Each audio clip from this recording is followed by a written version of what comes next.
గురూజీ 72 గంటల్లోనే ఫోన్లోని అద్భుతమైన జ్యోతిష్య పరిష్కారం చూపిస్తారు. నమ్మండి, నమ్మకపోండి, ఇది నిజం. శ్మశాన కాళి రుద్ర చౌడీదేవి ఆరాధకులు నంబర్ 1 వశీకరణ స్పెషలిస్ట్ గురూజీ. మనిషి పుట్టుక నుండి చనిపోయే వరకు వచ్చే అన్ని క్లిష్టమైన సమస్యలకు పరిష్కారం ఇక్కడ లభిస్తుంది. విద్య, ఉద్యోగం, వ్యవహారం, స్త్రీ ప్రేమ, పెళ్లి, సంతానం, స్త్రీ పురుష వశీకరణం, భూవశం, భార్యాభర్తల కలహాలు, కోర్టు సమస్యలు, విడాకుల సమస్యలు, చేతబడి, అప్పుల బాధ, ఇంకా మీకు ఎలాంటి సమస్యలు ఉన్నా 72 గంటల్లోనే. శ్రీ గురుభ్యో నమః.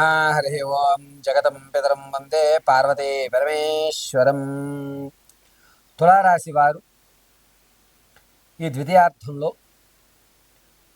అనేకమైనటువంటి ఆర్థిక ఇబ్బందులకు లోనై అప్పుల బాధలు అనేటువంటి ఎక్కువైపోయి ఈ అప్పులు తీర్చడానికి మార్గాలు సరిగ్గా దొరక్క, ఒకవేళ మార్గం దొరికినా వచ్చినటువంటి ఆ ధనం వేరే వాటికి ఉపయోగపడిపోయి ఇవ్వాల్సిన వాడికి ఇవ్వలేక నానాయాగి నానా మాటలు పడుతూ అప్పుల వాళ్ళు ఇంటికి వచ్చేటువంటి పరిస్థితిలోకి తెచ్చుకుని మీకున్నటువంటి సమాజంలో గౌరవాన్ని తగ్గించుకుని ఆర్థిక ఇబ్బందులు అధికంగా ఉంటూ వీటి వల్ల స్ట్రెస్కి గురయ్యి అనారోగ్యానికి పాలవుతున్నటువంటి తులారాశి వారు ఎవరైతే ఉన్నారో వారు ఏ విధమైనటువంటి దేవతారాధన చేయడం వల్ల, ఏ విధమైన బీజాక్ష మంత్రాన్ని పఠించడం వల్ల వీటి నుంచి బయటపడతారు అనే విషయంలో కనుక మనం చర్చించుకుంటే, తులారాశి వారికి ఆర్థిక ఇబ్బందులు అనేటువంటివి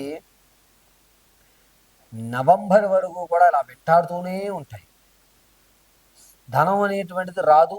ఒకవేళ వచ్చినా అది వేరే అవసరానికి వెళ్ళిపోవడం, అప్పుడు వాళ్ళ నుంచి అనేకమైన ఇబ్బందులు కలుగుతున్నాయి. వీటి నుంచి బయటపడడానికి తులారాశి వారు ముఖ్యంగా చేయవలసింది కాలభైరవ ఆరాధన. కాలభైరవ ఆరాధన చేసి కాలభైరవ అష్టకాన్ని నిత్యము ఉదయము 2 పర్యాయములు, సాయంత్రము 3 పర్యాయములు వినాలి. గురుగారు, సాయంత్రం వినడం అనేటువంటిది మా కాలమాన పరిస్థితుల ప్రకారం ఇబ్బందిగా ఉందండి అంటే 5 సార్లు ఉదయాన్నే వినండి. మీరు చదవగలిగితే చదువుకోండి. చదువుకుని ఏదన్నా ఒక స్వీట్ నైవేద్యం పెట్టండి. అది ఏదన్నా కానీ స్వీట్ నైవేద్యం పెట్టి అందులో సగభాగాన్ని ఏదైనా కుక్కలకి కానీ లేదంటే కనుక ఏమన్నా జీవరాశులకు కానీ పెట్టి మిగిలిన సగభాగం మీరు స్వీకరించండి.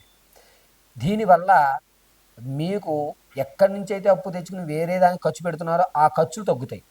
మొట్టమొదటిది. రెండోది, మీకేంటంటే రావలసినటువంటి డబ్బులు ఏవైతే ఉన్నాయో అవి ఒక 40% వస్తాయి. మూడో విషయం ఏం జరుగుతుందంటే, కాలభైరవ ఆరాధన చేయడం వల్ల ఈ తులారాశి వారికి ధనం ఎక్కడ మనం అయితే అప్పు తెచ్చుకునే అవతల వాళ్ళని మనం ఇబ్బంది పెడుతున్నాడో అతను మనకు కొంత సమయాన్ని ఇస్తాడు. దీనివల్ల వచ్చేటువంటి నవంబర్ తర్వాత మనకి దారులు కనబడుతున్నాయి. మీకు ఒక అవకాశం అంటే ఒక స్థలం అమ్ముడవడం కానీ, లేకపోతే కనుక స్థలం లేదు, వేరే అతను మీ స్కిల్స్ చూసి ఈ పని చేయవయ్యా నీకు ఇంత ఇస్తామని చెప్పడం కానీ, సెకండ్ ఇన్కమ్ ఖచ్చితంగా జనరేట్ అవుతుంది. సెకండ్ ఇన్కమ్ ఖచ్చితంగా నవంబర్లోనే తులారాశి వారికి జనరేట్ అవుతుంది. అప్పుడు వరకు కూడా ఈ కాలభైరవ ఆరాధన చేయడం వల్ల వీరికి కలిసి వచ్చేటువంటి సూచనగా చెప్పవచ్చు.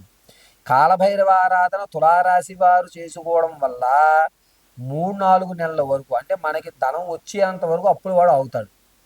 ఇలా ఆగడం ఒకటి. రెండోది, కాలభైరవ ఆరాధన తులారాశి వారు కావించుకోవడం వల్ల మీ యొక్క ఆలోచన విధానం మారి ఇలా కాదు ఏదన్నా చెయ్యాలి అనేటువంటి ఆలోచన ఉంది, కానీ ఆచరణ దొరకట్లేదు. ఆచరణ ఖచ్చితంగా దొరుకుతుంది. దీనివల్ల మీకు ఒక నమ్మకం అనేది ఏర్పడుతుంది. నవంబర్ 19వ తారీఖు నుంచి జనవరి 8వ తారీఖులోగా మీకు ఏవైతే అప్పులు ఉన్నాయో అందులో 70% తీర్చేస్తారు. ఏది? కేవలము కాలభైరవ ఆరాధన తులారాశి వారు ఆచరించడం వల్ల. 5 పర్యాయములు కాలభైరవ అష్టకం ఉదయం వినడం, స్వీట్ నైవేద్యం పెట్టడం. కాలభైరవుడి దేవాలయం మీకు దగ్గరలో ఎక్కడన్నా ఉందనుకోండి, ఖచ్చితంగా అష్టమికి అమావాస్యకి క్రోష్మాండ దీపం పెట్టండి.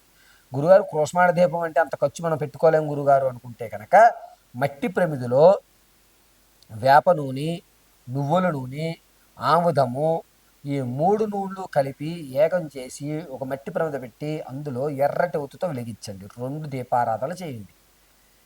ఖచ్చితంగా 11 అష్టములు కానీ లేదా కంటిన్యూగా 11 రోజులు కానీ మీ వెసులుబాటు కాలభైరవునికి పెట్టండి. వీలుంటే నల్లటి తాడు, ఎవరన్నా కాశీ వెళ్తే కాలభైరవుడి దేవాలయం దగ్గర నుంచి ఒక నల్లటి తాడు తెప్పించి కట్టుకోండి. అద్భుతంగా మీ యొక్క జాతకంలో కొన్ని మార్పులు అయితే మాత్రం ఆగస్టు 5వ తారీఖు తర్వాత నుంచి ఏర్పరుస్తాడు, అంటే ఓ నమ్మకాన్ని ఏర్పరుస్తాడు. లేదు, గుడికి వెళ్ళేటువంటి పరిస్థితి లేదు, దీపారాధన చేసేటువంటి పరిస్థితి లేదు గురుగారు, మా పరిస్థితి ఏమిటి? కాలభైరవుని యొక్క ఫోటో ఒకటి తీసుకోండి. అందులో మీ ఇంట్లో ఉన్నటువంటి దేవతామూర్తి పక్క భాగంలో ఆ కాలభైరవుడి ఫోటో పెట్టి తెల్ల జిల్లేడు పుష్పాలు స్వామివారి పాదాల దగ్గర పెట్టుకుని చక్కగా ఏదన్నా ఉంటే పంచదారన్న నైవేద్యం పెట్టండి, లేదా బెల్లం నైవేద్యం పెట్టి సగం జీవులకి వేసాడు, అంటే ఏదో కుక్కలకు కానీ లేదంటే కనుక ఏదైనా చుట్టు మొదట్లో వేశారంటే చీమలు తింటాయి, మిగిలిన సగభాగం మీరు స్వీకరించడం. కాలభైరవ అష్టకం హెడ్సెట్ పెట్టుకుని పూర్తిగా 5 పర్యాయాలు వినండి. గురుగారు మరి మేము ఆఫీసులకు వెళ్ళి హడావుడి ఉంటుంది, పని చేసుకుంటూ వినొచ్చా? దీనివల్ల మీకు డిస్టర్బెన్స్ ఏర్పడుతుంది, కాబట్టి సాయంత్రం ఆఫీస్ నుంచి వచ్చిన తర్వాత అన్నా సరే పడుకోవడానికి భోజనానికి ఇబ్బందులు లేకుండా దానికంటే ముందు భోజనానికి ఈ కాలభైరవాష్టానికి వినడానికి ఒక 20 నిమిషాల గ్యాప్ ఉండేలా చూసుకోండి. 5 పర్యాయాలు సాయంత్రం అయినా సరే కాలభైరవాష్టకం పూర్తిగా వినండి. ఆ 20 నిమిషాల తర్వాత మీరు భోజనం ఆచరించి మీ దైనందిక చర్యలు ఏవంటే అవి చేసుకోండి. దేవాలయానికి 11 అష్టములు వెళ్తాము, 11 రోజులు దేవాలయానికి వెళ్తాం గురువుగారు అనుకున్న వారు నియమాలు పాటించండి. సంసారానికి దూరంగా ఉండడం, గోలు కొరక్కుండా ఉండడం, ఉల్లి వెల్లుల్లి అల్లం చెగించడం, మధ్య మాంసాలకు దూరంగా ఉండడం చేయండి. వీటికి చెయ్యలేము అనుకున్న వారు మీ దైనందిక చర్యలు చేస్తూ సాయంత్రం కాలభైరవ అష్టకం విని ఈ నైవేద్యం సమర్పించి తీసుకోండి. ఒకవేళ బెల్లం కూడా నైవేద్యం పెట్టాం గురుగారు అంటే పంచదార చేతిలో పట్టుకుని 5 పర్యాయాలు కాలభైరవ అష్టకం విని కాస్త చీమలకు వేసి కాస్త నోట్లో వేసేసి సర్వం కాలభైరవానుగ్రహ సిద్ధ్యర్థం అని చెప్పుకోండి, సరిపోతుంది. ఇక తులారాశి వారు ఈ ఆర్థిక ఇబ్బందుల వల్ల, స్ట్రెస్ వల్ల అనారోగ్యాలకు ఎవరైతే గురవుతున్నారో వారు ప్రతిరోజు కూడా సుదర్శన మూలమంత్రాన్ని వినండి, లేదా తెల్లవారుజామున సుప్రభాతం పూర్తిగా విని సర్వం గోవింద పాదార్పితం సర్వం శ్రీమన్నారాయణ రక్షమాం అనుకొని మీ దైనందిక చర్యలు ప్రారంభం చేయండి. ఈ అనారోగ్య సమస్యలతో బాధపడుతున్న వారు సుదర్శన మంత్రాన్ని వినడం కానీ, సుదర్శన హోమం చేయించుకోవడం కానీ కలిసి వస్తుంది. హోమం వరకు ధనాన్ని ఖర్చు పెట్టుకోలేని వారు సుదర్శన మూల మంత్రాన్ని 54 సార్లు, ఇంకా బెస్ట్ అంటే 108 సార్లు చదువుకుని ఒక గ్లాసు నీళ్లు స్వీకరించి మీ దైనందిక చర్యలు చేయండి. శనివారం చేయగలిగితే చక్కెర పొంగల్ నైవేద్యం చేసి స్వామివారి సమర్పించి మీరు తీసుకోండి. దీనివల్ల చక్కెర పొంగల్లో ఉపయోగించేటువంటి పచ్చకర్పూరం ఈ చక్కెర పొంగల్లో ఉపయోగించడం వల్ల మీకు అది కాస్త కలిసి వచ్చి ఆరోగ్యం అనేది స్థిరత్వం ఏర్పడుతుంది. అయితే తులారాశి వారు నిత్యము కూడా కుదిరితే కాలభైరవ ఆరాధన చేయండి. ఆరోగ్య సమస్యలో ఉన్న వాళ్ళు సుదర్శన మూలమంత్రాన్ని పఠించుకోండి. ఇక ఈ అప్పులు బాధలు అనేటువంటి పూర్తిగా ఎప్పుడు తొలుగుతాయి? నవంబర్ నుంచే తొలుగుతాయి. నవంబర్ 18వ తారీఖు తర్వాత నుంచి అప్పుల బాధ తగ్గడం అనేటువంటిది నేను చెప్పిన ఈ నియమాలు పాటించుకోవడం వల్ల మీరు 70% అప్పులు తీర్చేసేటువంటి అవకాశం ఏర్పడుతుంది. వ్యాపారంలో ఎన్ని ఇబ్బందులు ఉన్నా మీ వ్యాపార సంస్థ నందు కాలభైరవుని యొక్క ఆరాధన చేయండి. కాలభైరవుని ఫోటోకి జిల్లేడు పువ్వు సమర్పించండి.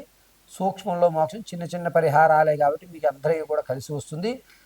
మరిన్ని తులారాశి వారు మీ యొక్క వ్యక్తిగత జాతకాలు తెలుసుకోవడానికి కింద స్క్రోల్ నెంబర్ సంప్రదించండి. మీ పూర్తి జాతకంలో ఆర్థిక ఇబ్బందుల నుంచి బయటపడడం, కోర్టు వ్యవస్థ నుంచి బయటపడడం, అదేవిధంగా భార్యాభర్తల మధ్య ఇబ్బందుల నుంచి బయటపడడం, మీ సమస్య ఏదైనా సరే ఖచ్చితమైన తగు పరిష్కారం నన్ను సంప్రదించడం వల్ల చెప్పడం జరుగుతుంది. సర్వం పరమేశ్వర.